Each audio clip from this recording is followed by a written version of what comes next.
Justo antes de comenzar el episodio de esta semana, quería tomar un momento para ofrecer una palabra de precaución, ya que este episodio examina algunos crímenes particularmente atroces como parte de contar las historias de estas personas. No censuramos en Detective de Casos Fríos, y sé que no querrías que lo hiciéramos, pero solo quería dar una advertencia de que un par de estos casos son muy extremos, y darte la oportunidad de prepararte para eso.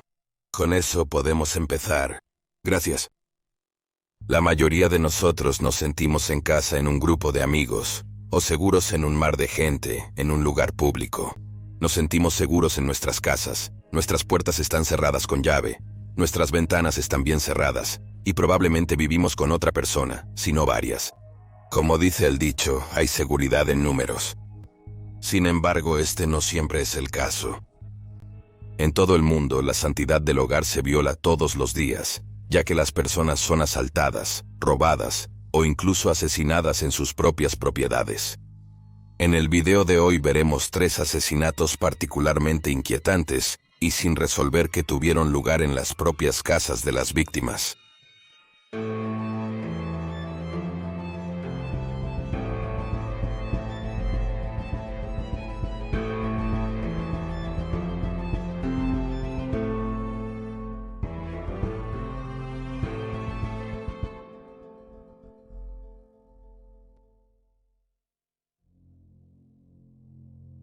Margarita y Shauna Tapp.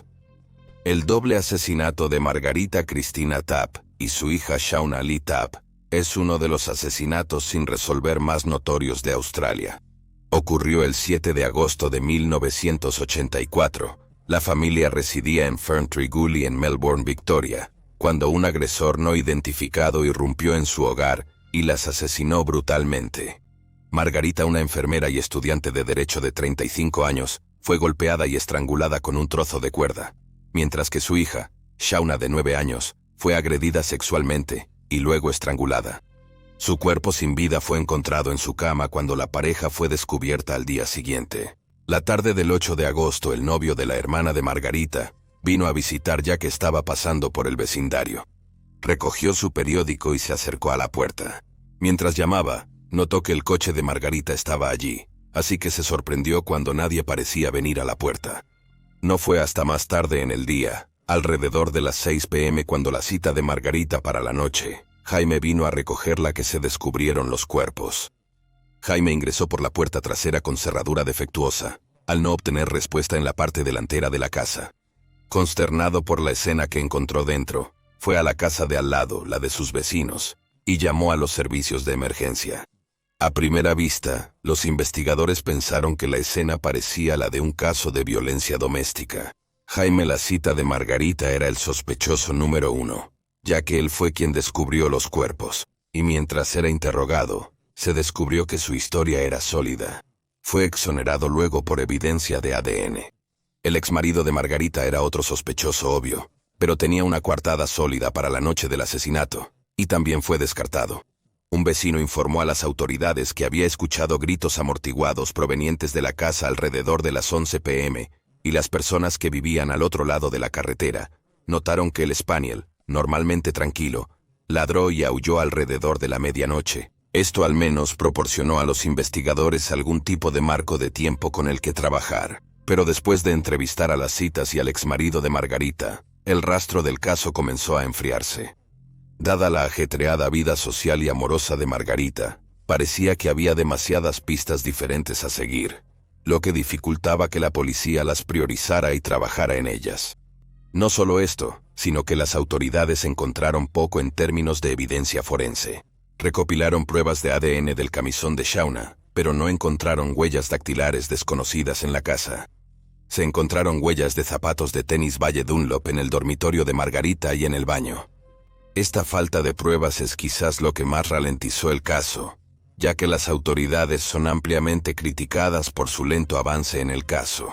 Tomó más de 20 años para que el propio hermano de Margarita fuera descartado como sospechoso, así como un antiguo colega suyo que es descrito como un hombre violento con antecedentes, y que una vez entregó muebles en la casa de Margarita. Una familia notoriamente problemática en la calle, aún no ha sido absuelta.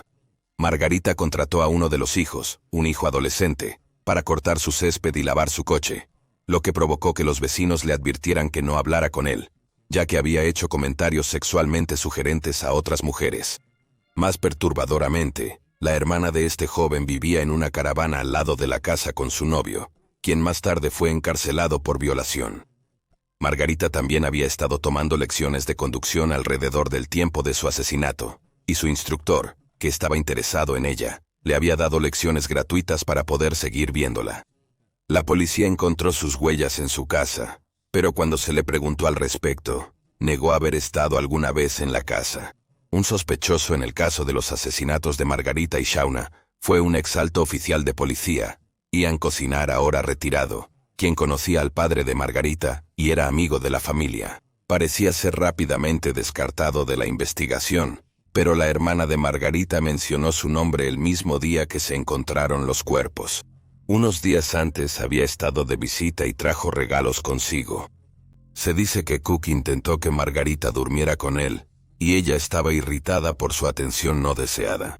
Una búsqueda en su coche reveló un látigo y un trozo de cuerda, pero parece que no se obtuvo más progreso a partir de esta pista. Los amigos de Margarita proporcionaron algunas de las informaciones más convincentes cuando se trataba de sospechosos. Afirmaron que ella tenía relaciones con 4 o más médicos en el hospital donde trabajaba. Además, mantenía un asunto a largo plazo y turbulento con un médico casado que murió en un accidente de coche antes del asesinato. Según el Herald Sun, la casa de Margarita fue proporcionada por este mismo médico.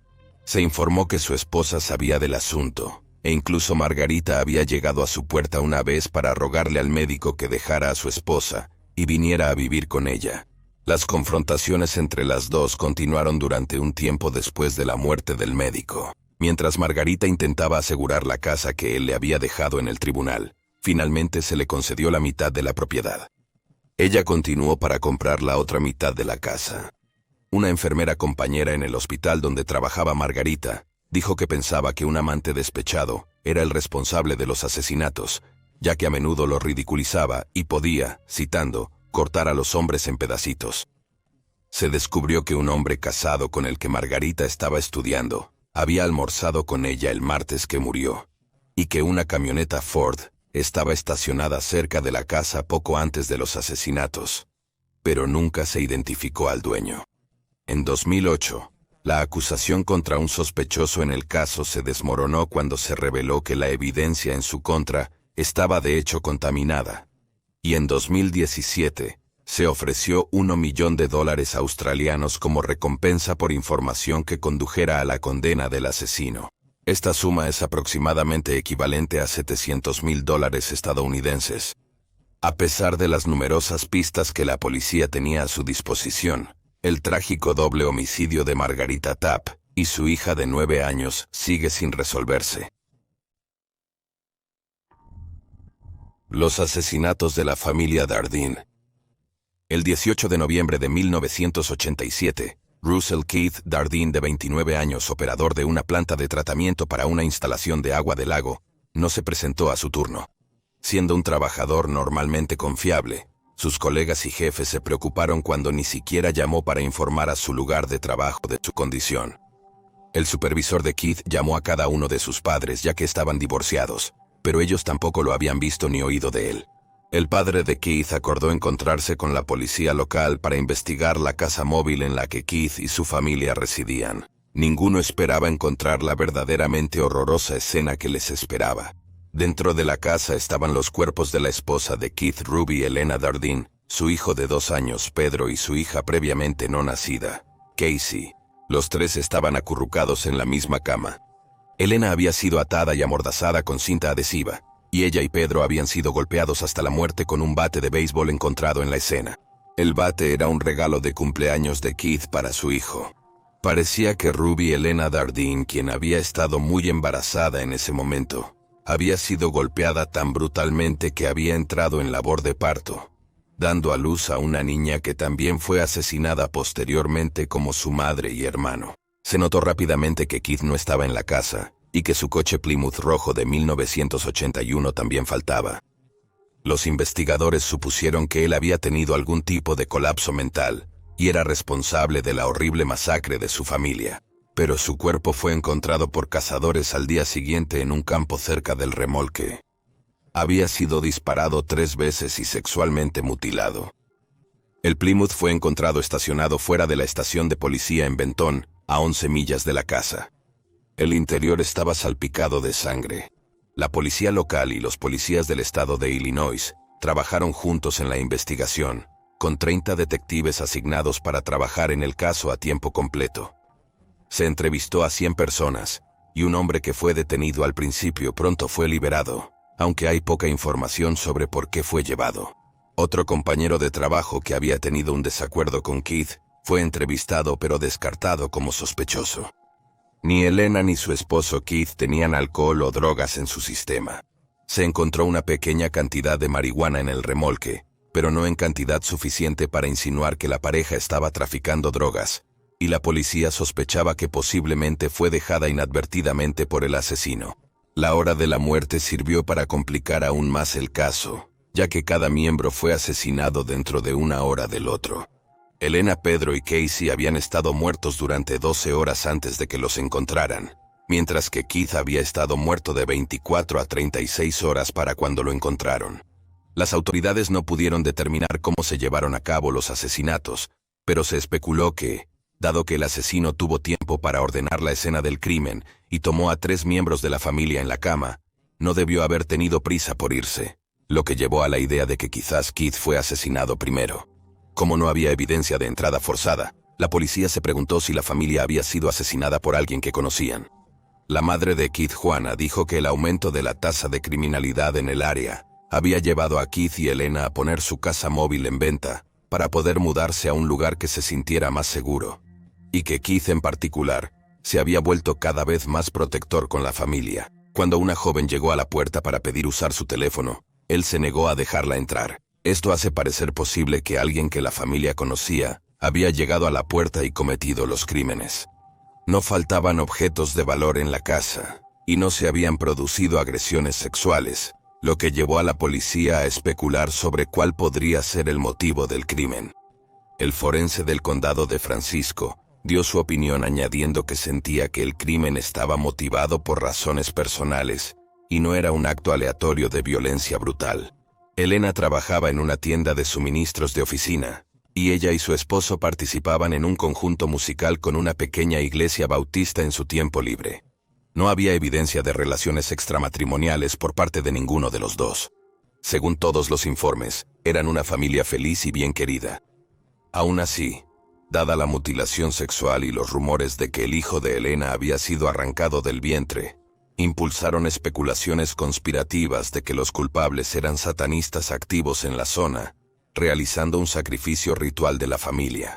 Los expertos en sectas de la policía refutaron esta teoría señalando que había muy poca mutilación, no se recolectaron partes del cuerpo, y faltaban simbolismos y velas encendidas en la escena, que son cosas comunes en los asesinatos ritualistas. Los perfiles del FBI encontraron que la escena del crimen desafiaba sus métodos analíticos habituales, y podían proporcionar poco en términos de nuevas perspectivas e indicios. Juana, la madre de Keith, ha sido una gran defensora de encontrar respuestas en el caso. Ella teoriza que posiblemente la familia fue asesinada en un caso de identidad equivocada, o tal vez alguien intentó obligar a su hijo a hacer algo ilegal, como vender drogas, y fue asesinado por negarse. También especula que tal vez Elena rechazó los avances de alguien y fue asesinada por venganza. Juana trabaja incansablemente en encontrar nuevas pistas, informando cualquier cosa que encuentra al único oficial que aún trabaja en el caso, y preguntando constantemente si hay algún nuevo movimiento en él. Los Más Buscados de América emitió un segmento sobre la historia en 1988, pero el programa de Oprah Winfrey se negó a transmitir la historia con el argumento de que era demasiado macabra para la televisión diurna. Después de este punto, las teorías comienzan a desvanecerse. Ángel Resendiz fue considerado sospechoso en un momento, pero nunca se estableció una conexión entre él y el asesinato de los Dardens. Resendiz fue un asesino en serie particularmente violento, que viajaba por el país en tren, elegía a sus víctimas cerca de las vías y las golpeaba hasta matarlas. En algún momento del año 2000 o poco después, El asesino en serie Tommy Bende, en espera de juicio por asesinato, admitió otros delitos, incluyendo las muertes innecesarias de los Dardens. Sin embargo, muchos encuentran difícil de creer la supuesta confesión de Sells por varias razones, incluyendo que cambió su historia numerosas veces. Primero afirmó haber conocido a Keith en una parada de camiones o sala de billar. Dio diferentes variaciones, y después de ser invitado a la casa de los Dardens para cenar, la ira de Sells fue desencadenada por la proposición sexual de Keith hacia él. En una versión, dice que Keith le pidió que participara en un trío con Elena. Luego Sells dijo que obligó a Keith a punta de pistola a conducir hasta el área donde fue asesinado, y luego regresó a casa para asesinar al resto de la familia. En la tercera versión de los hechos, según contó Sells, él no conoció a Keith en absoluto, sino que decidió, al ver el cartel de venta forzada fuera de la casa de los Dardens, tocar a la puerta de la casa y fingir ser un comprador. Sobrepasó a Keith y lo obligó a amordazar y atar al resto de la familia. Luego forzó al joven de 29 años a ir al lugar del asesinato, y volvió a la casa familiar. Afirmó haber violado a Elena antes de matarla a ella y a sus hijos. Pero hay varias discrepancias en esta última historia, comenzando con el hecho de que Elena no fue agredida sexualmente. Es importante señalar, una vez más, que esta era una familia tan paranoica sobre el crimen, que ni siquiera dejarían entrar a una joven. Entonces, ¿cómo se podría explicar que los Dardens abrieran su puerta a un hombre como Tommy Bende? Sells también era menos confiable acerca de la información no hecha pública, a menudo dando la respuesta incorrecta varias veces. Quizás adivinó la respuesta correcta tras algunos intentos. Los amigos y la familia también piensan que las afirmaciones de que Keith hizo avances son poco probables, ya que Keith nunca mostró interés en otros hombres. Las autoridades creen que es probable que confesara para poder aprovechar la gratitud del sistema judicial, quizás buscando una sentencia más indulgente, pero el desgarrador caso de la familia Dardenne sigue sin resolverse hasta el día de hoy. Los asesinatos de la familia Setagaya. Los asesinatos de la familia Setagaya que ocurrieron en Setagaya, Japón, son algunos de los asesinatos más peculiares que han ocurrido en los últimos años. A pesar de ser el objeto de una de las mayores investigaciones en Japón, tener un gran número de pistas y descubrir detalles muy específicos sobre el asesino, nadie ha sido nunca acusado por el horrendo asesinato de la familia Miyazawa. Mikio Miyazawa, de 44 años, trabajaba para una consultora con sede en Reino Unido, mientras que su esposa, Yasuko, de 41 años, era maestra. Juntos tenían dos hijos, Nina, de 8 años, y Raimundo, de 6 años, y vivían en un barrio mayormente abandonado cerca de un parque de patinaje, con solo 2 o 3 otras familias residiendo allí. Según testigos, días antes del asesinato de la familia, se vio a Mikio discutiendo con un patinador del concurrido parque de patinaje cercano, mientras que otro lo vio discutiendo con una banda de motociclistas, aunque los detalles sobre esto son confusos en el mejor de los casos. También se informó que un auto estaba estacionado repetidamente fuera de la casa de la familia Miyazawa, y en la noche de los asesinatos, alrededor de las 11:35 de la tarde, se vio a un hombre apresurándose a alejarse por un camino cerca de la casa. Posiblemente era el asesino que se iba, aunque esto no se puede afirmar con certeza. En la noche del 30 de diciembre de 2000, alrededor de las 10:38 a 10:45, la computadora de la familia recibió un correo electrónico que requería una contraseña para abrir. Esta es la última vez que se supo que la familia estaba viva. Al día siguiente, la madre de Yasuko, que vivía al lado con varios otros miembros de la familia, llamó a la familia solo para encontrarse con silencio.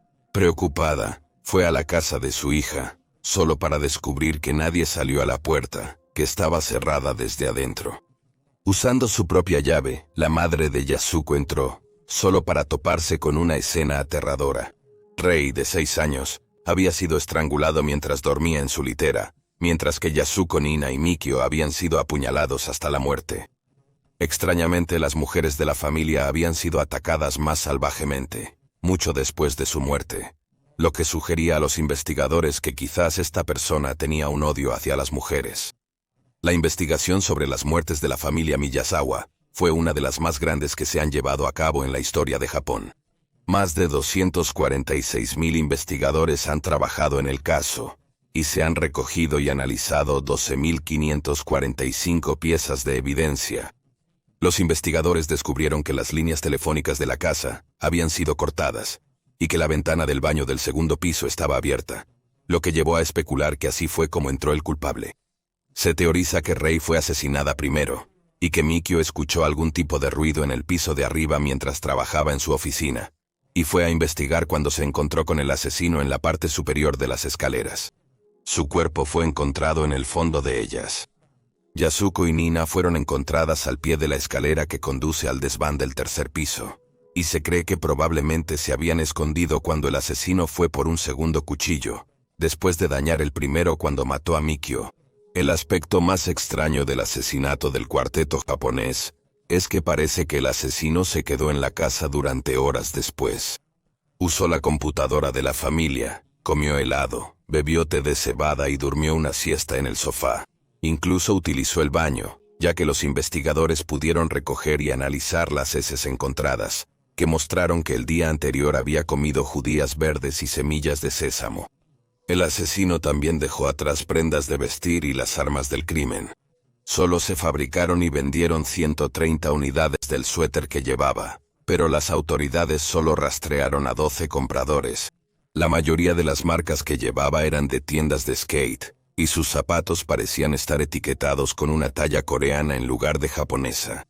La ropa dejada indicaba que el asesino medía 170 centímetros y tenía una constitución delgada. También se encontró una bolsa de cadera perteneciente al asesino, y se descubrió que la arena dentro de ella provenía de la base de la Fuerza Aérea Edwards en California. También parecía haber algo de arena de un parque de patinaje japonés, aunque no hay una verdadera aclaración sobre si es de un parque de patinaje específico o no. Algunos artículos también indican que se encontró cinta de agarre para la superficie de las patinetas en su interior. 6 horas después de descubrirse el crimen, un hombre de unos 30 años fue tratado por una profunda herida en la mano en el hospital local. Se encontró un botiquín de primeros auxilios en la casa, con vendas encontradas en la cocina y la sala de estar. Algunas de las vendas tenían sangre, y se estableció que algunas pertenecían a Nina y algunas al asesino. El hombre en el hospital no dio un nombre ni una razón para su herida, simplemente fue tratado y dado de alta. Muchos han especulado que este hombre era el asesino. También parecía que faltaba algo de dinero en la casa de la familia Miyazawa, una cantidad valorada en aproximadamente $1,250 estadounidenses. Pero los investigadores encontraron dinero tirado que no se había llevado, por lo que se descartó que el robo fuera un motivo, especialmente porque no se habían robado otros objetos de valor. También se había ido de la casa una vieja chaqueta de Mikio, y no se pudo localizar el cable de alimentación de la computadora. Algunos artículos informan que también faltaban tarjetas de felicitación de Nochevieja, pero esto luego se demostró falso, ya que un oficial las había tomado como evidencia para hacer un seguimiento con la familia y amigos que las habían enviado.